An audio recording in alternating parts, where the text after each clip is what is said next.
the people that have come out, the heat's going to be on you guys, and you're going to have to pay attention to it at some point. Maybe you can ignore people in subdivisions and the woods being smashed around them and get away with it. You're not going to get away with this.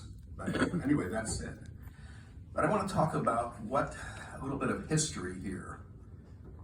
And early in the 1960s, when I was first starting Gulf Specimen, I was living in Tallahassee and I was commuting down to the coast, trying to look for a place to live and get started with the aquarium or whatever it is. And right on 319, around the area of this service station, Duggar property and all that, the highway caved in.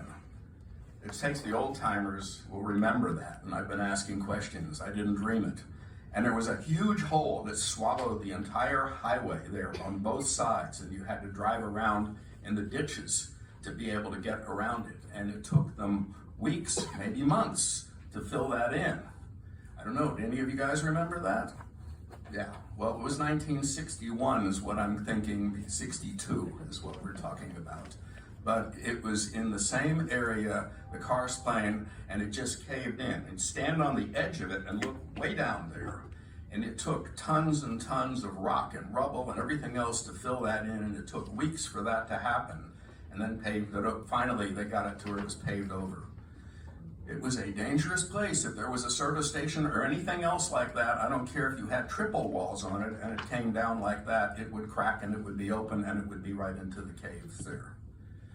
Check it out for yourself. Look in the historical records. I'm asking people to do that. But it's going to show there couldn't be a worse place to put something like this. So I'm grateful that you're going to consider getting this thing sold.